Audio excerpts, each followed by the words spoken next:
Hello, my dear brothers and sisters in Christ, and welcome sa aton doctrinal study online. This time, we praise the Lord for another opportunity na magtuon no, sa biblical doctrines pagi sa sining nga platform.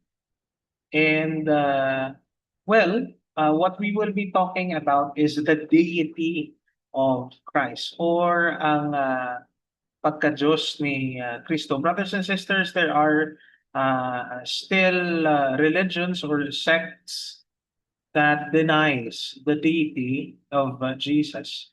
No, ginadeny ang pagka-Diyos ni Kristo. May ara sa mga uh, belief na si Jesus is a is someone lesser than God the Father. No? May ara man nga Dapati iya nga si Jesus is an archangel. Pero aton nga tukibon sa bumation kung ano gid bala ang hambal sang Kristo parti sa deity or sa pagka-Diyos ni Kristo, no? Because the Bible teaches one fact, no? Jesus is fully God and fully man, and it is justified not by human reasoning, but by the Bible or the scriptures itself. Now, as an introduction, no, first, basahon ta ang John chapter 1, verses 1 to 14. No? Amo ini nga aton nga main scripture texts sa aton nga pagtuon kag pag-discover sa pagka-Dios ni Kristo. No? So aton basahon, in the beginning was the Word, and the Word was with God, and the Word was God. The same was in the beginning with God. All things were made by him, and without him was not anything made that was made. In him was life, and the life was the light of men. And the light shineth in darkness, and the darkness comprehended it not. There was a man sent from God whose name was John. The same came for a witness to bear witness of the light, that all men through him might believe. He was not that light, but was sent to bear witness of that light. That was the true light which lighted every man that cometh into the world. He was in the world, and the world was made by him, and the world knew him not. He came unto his own, and his own received him not. But as many as received him, to them gave he power to become the sons of God, even to them that believe on his name, which were born not of blood, nor of the will of the flesh, nor of the will of men, but of God. And the Word was made flesh and dwelt among us, and we beheld his glory, the glory as of the only begotten of the Father, full of grace. And now, the doctrine of the deity of Christ is foundational to Christianity. Nga man, because if Jesus is not God, hindi niya ma-fully reveal ang Diyos Amay, no? He cannot provide a perfect sacrifice for sin or offer eternal salvation, no? Nga, these are the works of God, no? Kung tao lang si Kristo, he will not have the power to offer eternal salvation. No? So ang Bible, it consistently teaches that Jesus Christ is fully God and fully man. The big idea here sa aton nga pagtuon sa siningation is Jesus Christ is God manifested in the flesh, worthy of worship, trust, and obedience. So ang Diyos anak nagpakatao, no? Kag ang Diyos anak takos nga pagasimbahon, takos nga saligan kag tuuhan, kag tumanon.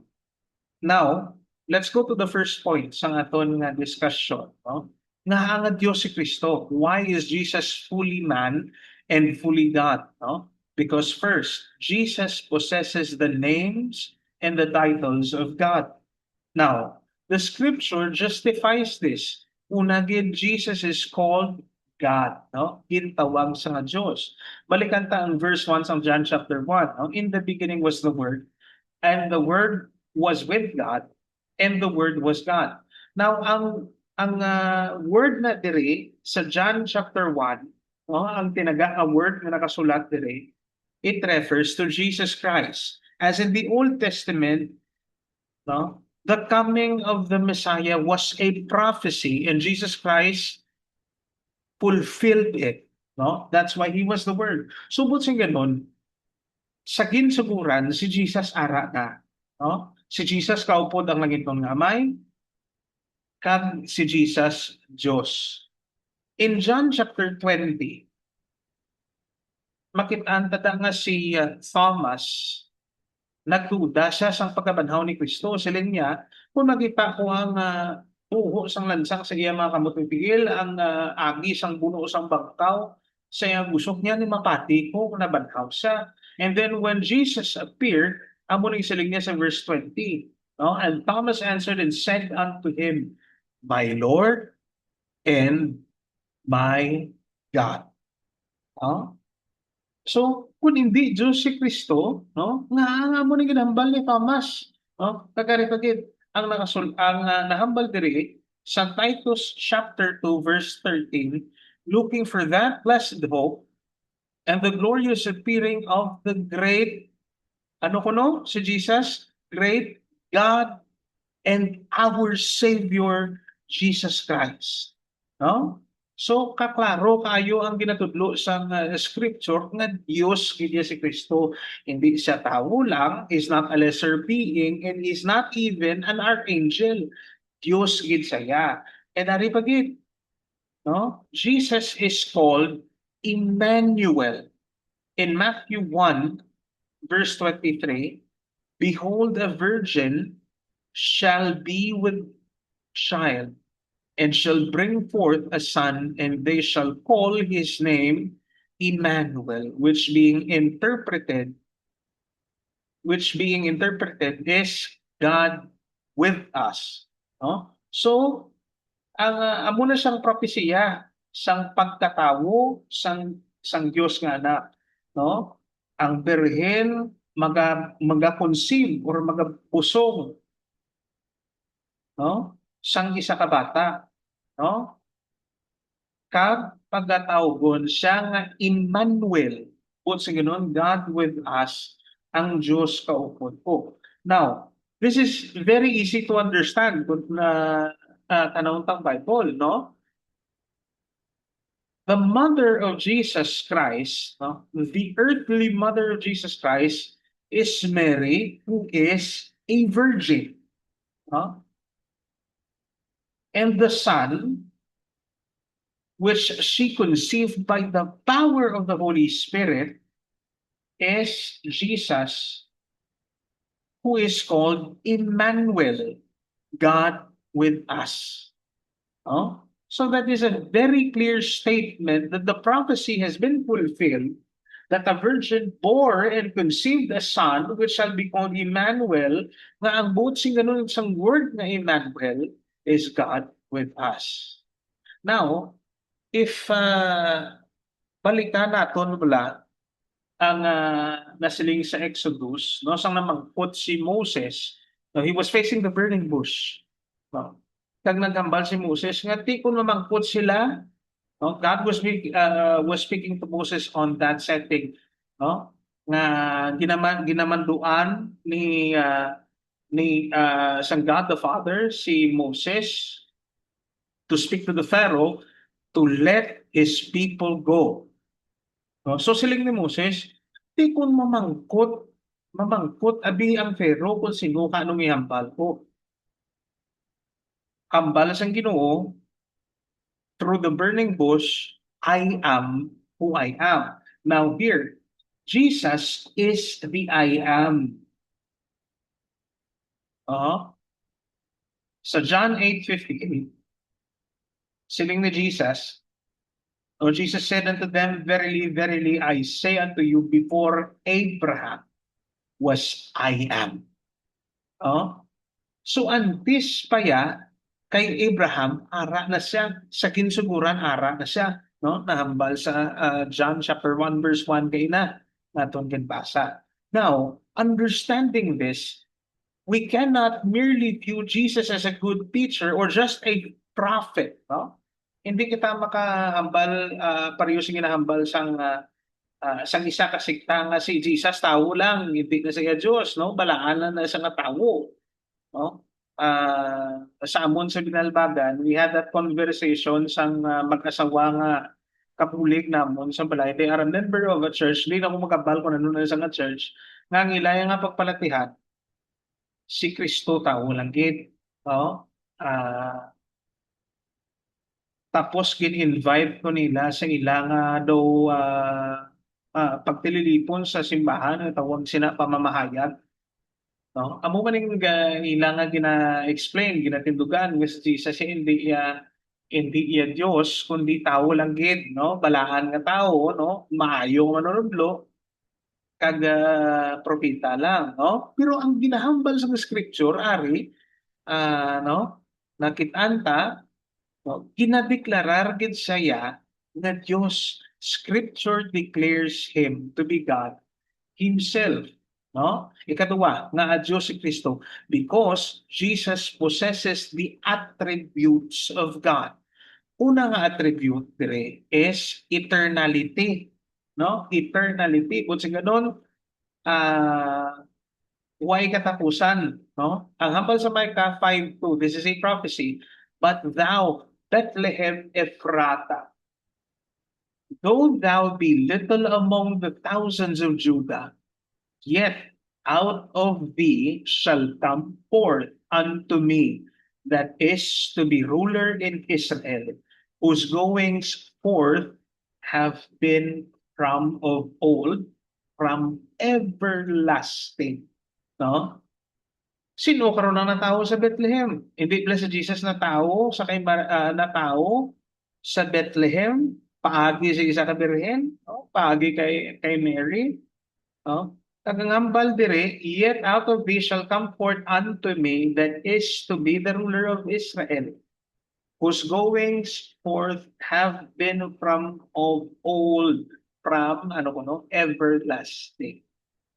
No? Kagani bagit, no? Ang humble sa John chapter 17 verse 5, and now, O Father, glorify thou me with thine own self, with the glory which I had with thee before the world was. Oh? So, this is Jesus praying to the Father. Oh? Sila niya, glorify which I had with thee before the world was. No? Before the world was, no? Nakita diri that he shared glory with the Father. No? Subot sa ganun, ara na saya before pa nagsugod ang no, before pa nagsugod ang tanan. Sa gitsuguran ara na sa why? Because he is eternal. No, in the book of Revelation, ang hambal ni Jesus, I am the Alpha and Omega, the beginning and the end, because he is eternal. No? Aside from eternality, no, ang Diyos omnipotent, no? So he has the omnipotence. Jesus is all powerful. Anong hambal niya? There is a Matthew 28 verse 18. And Jesus came and spake unto them, saying, all power is given unto me in heaven and in earth. Ano ko no? All power is given unto me. Silog niya. No? Sa Colossians chapter 1 verses 16 to 17, ang hambal dire, for by him, it's referring to Jesus, no? For by him were all things created. No? That are in heaven and that are in earth, visible and invisible, whether they be thrones or dominions or principalities or powers, all things were created by him and for him. He is before all things, and by him all things consist. So that proves that Jesus also has the omnipotence. No? which is a characteristic of God. And he also has the omniscience. Jesus is all-knowing. Ang hambal diri sa John 2:24 to 25 mo. But Jesus did not commit himself unto them because he knew all men. Kilala niya ang tanan ng mga tao. No? Verse 25, and made it not that any should testify of man, for he knew what was in man. No? Kag tapos, we know that God is immutable or unchanging. Jesus also has that. No? Kaya hambal sa Hebrews 13 verse 8, Jesus Christ is the same yesterday, today, and forever. And because Jesus Christ is God, He is trustworthy, sovereign, and unchanging in every season of life. Another thing, nga Diyos si Kristo. Nga Diyos si Kristo. Because Jesus performs the works of God. No? Una gid, creation. Ano nga ba sa verse 3 sa John chapter 1? Gibasa ta kina. All things were made by Him, and without Him was not anything made that was made. Ang habal pa sa Colossians 1, verse 16. Ariyo? For by Him were all things created that are in heaven and that are in earth, visible and invisible, whether they be thrones or dominions or principalities or powers, all things were created by Him and for Him. Nabasa ta natin na. No? So, ano pa gid? No? Aside from creation, ano pa gid nahimo ni Kristo? No? That is also the work of God, forgiving sins. Now, there is a Matthew 2, Mark chapter 2, verse 5 to 12. Kung makita ta, no?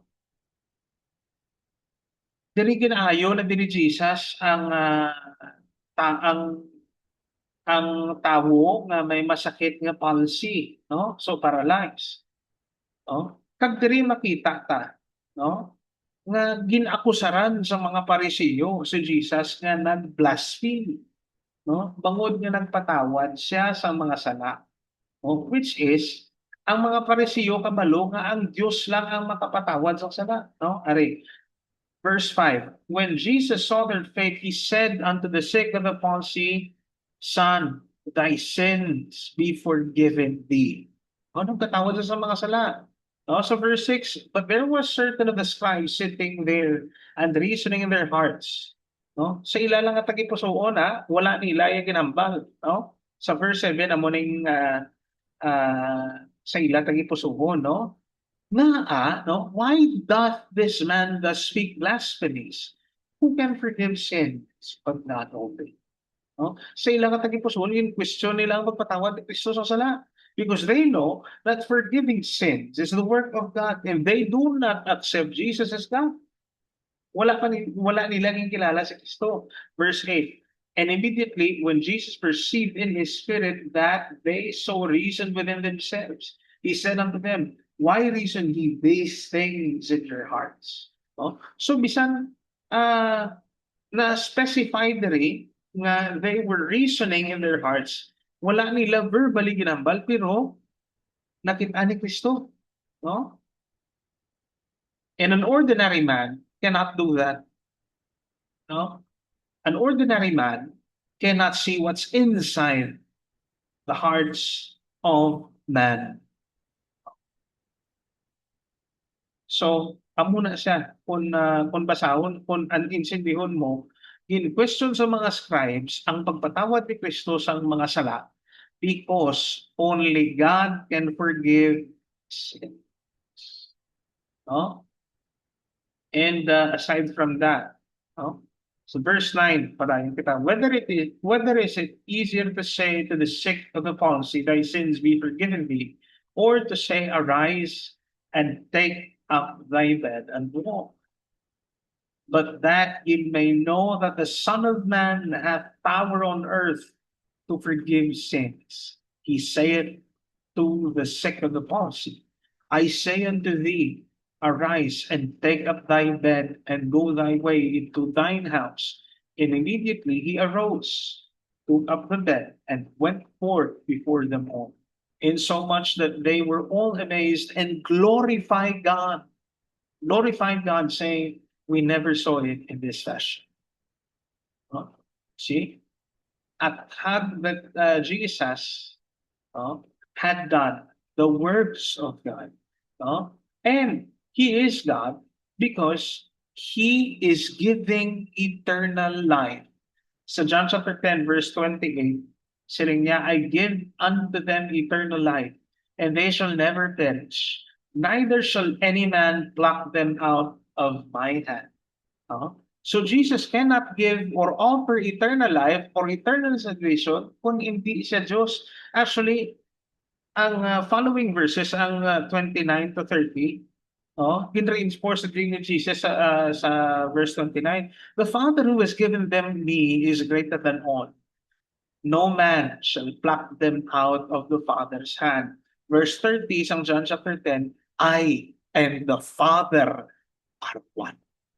No? So meaning, they are co-equal and co-eternal.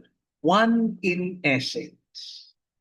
No? Subot si ganun Diyos kaya si Kristo. No? Sa pagkambali pala sa verse 30 nga, I and the Father are one. No? And He is God because He is judging the world. John 5:22 to 23, ano hambal? For the Father judgeth no man, but hath committed all judgment unto the Son, that all men should honor the Son, even as they honor the Father. He that honoreth not the Son, honoreth not the Father which hath sent him. Na, kinanlan, kung gina-honor mo ang Diyos, Amay, i-honor mo man ang anak nga Diyos, anak na si Jesu Cristo, Diyos man. No? Only God can do these works, forgiving sins, giving eternal life, judging the world. Only God can do these works. So, ang works ni Jesus, if those testify to His divine nature. Nag-testify sa iya nga pagka-Diyos. Kaganipagin nga Diyos si Kristo. Because Jesus receives worship due only to God. Makita sa Bible na ang mga disciples nagsimba sa iya, nag-worship sa iya. Matthew 14 verse 33, are. Then they that were in the ship came and worshiped Him, saying, of a truth, Thou art the Son of God. Kag sa John chapter 20 verse 20, 28, nakita man si Thomas, no? Na nagsiling, my Lord and my God. Kag si Jesus, no? He accepted worship. Hindi parehos sang mga anghel kag sang mga apostoles nga nag-refuse sila worship naman because they are not gods, no? So Jesus accepted worship because He is God, no? So we shall compare Acts 10:25 to 26 and Revelation 22 verses 8 to 9. Okay? Sa Acts chapter 10 verses 25 to 26, aray basahon ko. And as Peter was coming in, Cornelius met him and fell down at his feet and worshipped him. On verse 26, anong hambal ni Peter? But Peter took him up, saying, stand up. I myself also am a man. No, si Cornelius nag-worship kay Pedro, no? Pero sa ni Pedro hindi tindog kay parehas lang tawo. No? Peter as an apostle rejected worship because he is not worthy of worship. Why? Merely because hindi siya Diyos. No? Tao lang siya. Pag sumulunod na sa ni Kristo, ari pagin, Revelation 22, verses 8 to 9. No? And I, John, saw these things and heard them. And when I had heard and seen, I fell down to worship before the feet of the angel which showed me these things. So pag kakita ni John sang makatilingala kag makatalanhaga nga mga bagay kag nabatian nita. No? So sang nabatian niya kag nakit-an, no, he fell down para nga simbahon kung tani ang anghel nga nagpakita sa sini nga mga makatalanhaga sa iya. No? No? Pero ang silingro sa anghel sa iya, verse 9, then saith he unto me, see thou do it not, for I am thy fellow servant, and of thy brethren the prophets, and of them which keep the saying of this book, worship God. Siling sang anghel sa kay dyan, no? Hindi. No? Parihas lang ta na nagapangalagan. No? So, diri naton makita if we compare Acts chapter 10 verses 25 to 26 and Revelation 22, 8 to 9, Peter as an apostle or as a disciple rejected worship for the reason that he is just a man, just like Cornelius. And on Revelation 22, 8 to 9, the angel rejected worship, siling niya kay John, bangod parihas lang sila nga servant.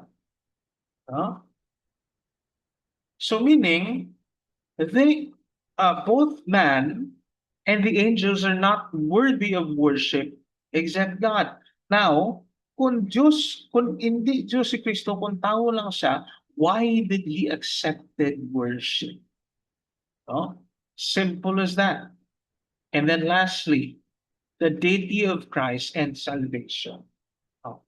Paano tayo ituod ang pagka-Diyos ni Kristo sa kaluwasan? Una, only God can save sinners. No? Isaiah 43 verse 11, even I, am the Lord, and beside me, there is no Savior. So, sa balaan ng kasulatan, nagama lang Ginoo nga besides me, no?